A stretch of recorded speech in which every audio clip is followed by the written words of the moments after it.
Give the floor to a representative of the Russian Federation. Господин председатель, Mr. President,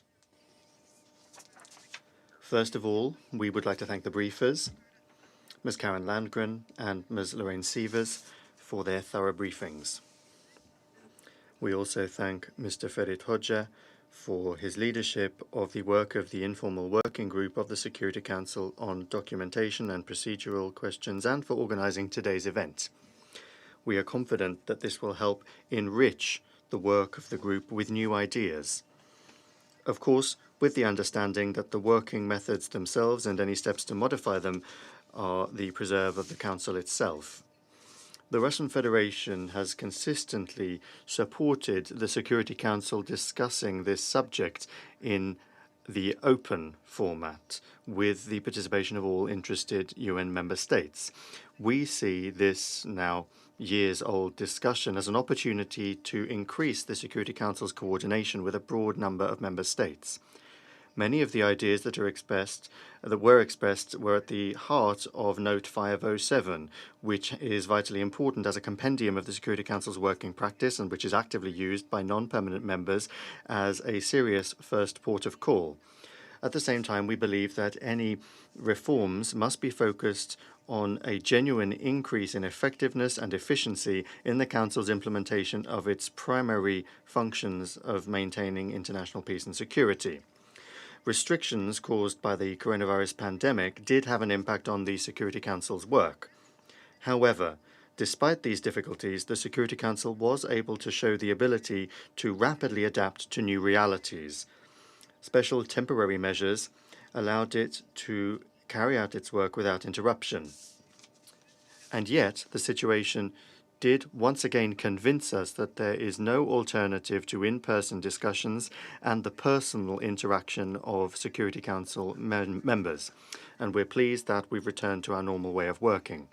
I'd like to take this opportunity to once again underscore that we do not see any need to institutionalize these temporary measures. If such a crisis is repeated, we do have a way of acting which is enshrined in letters of the Security Council presidents, and they can always be turned to. Mr. President, the traditional discussion of the Security Council's working methods cannot be divorced from the substantive problems that exist in the Council's action, which are particularly evident of late. Therefore, we cannot avoid a comprehensive and complex discussion here, just as cosmetic adjustments will not be enough. The practice of individual members using the Council to carry out their narrow national interests, to expand the Council's agenda through domestic political, human rights, climate or other questions, has recently gone from a trickle to a flood. And yet, this absolutely ignores the fact that the Security Council is not only not supposed to deal with these subjects in accordance with the UN Charter, but also cannot help with the resolution of these respective problems. And it is more than obvious that the main aim of these efforts is to put pressure on disfavored countries. Often the real reasons that led to the emergence of a particular conflict are intentionally hushed up and swept under the carpet. UN missions, including peacekeeping operations, are given functions that aren't appropriate for them and which they cannot effectively implement. This leads to an increase in mistrust and harms their impartiality and effectiveness.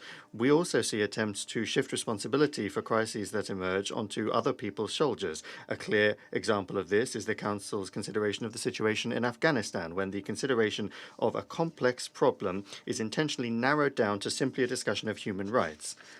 And yet the economic collapse and humanitarian disaster provoked by the USA and their allies is hypocritically left out of the discussion.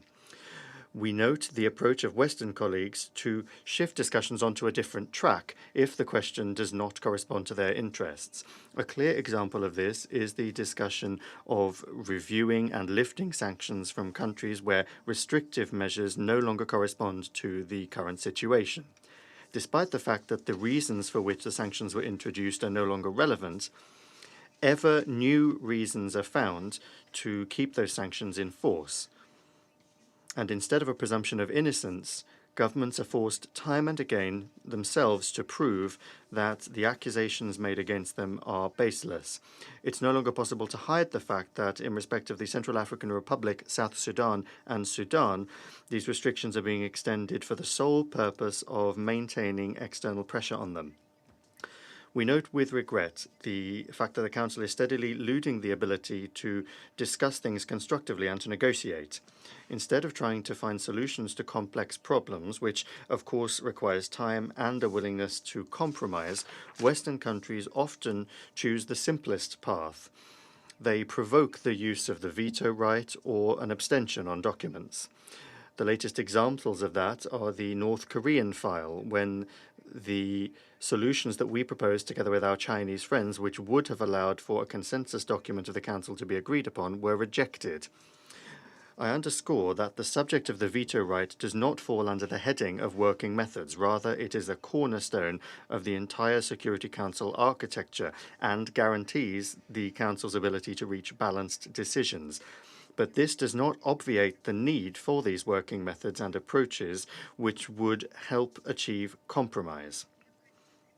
There needs to be an effort to reach an agreement, to listen to one another and to hear other colleagues, as it were, on the factory floor. On the quite the opposite, however, we see accusations, sabotage, dictator, manipulation. And on some subjects, for example, Ukraine, things have reached an absurd level. The Security Council has been transformed into an arena for the circulation of fakes and propaganda from Western countries. And yet the West's opinion is held up outside the room as the only correct one. Such a destructive approach only further divides the members of the Council. Against this backdrop, the question of the penholdership of specific files is becoming ever more acute. Now, on the majority of subjects, only 3 delegations act as penholders. Despite the fact that they have long lost their status as mother countries, they believe themselves to be regional experts and act from a position of mentorship vis-à-vis other states and even regions.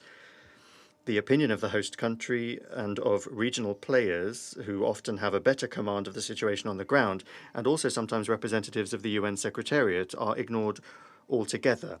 A clear example of this abuse of the penholder status is the methodology used to reach agreement on Security Council resolutions.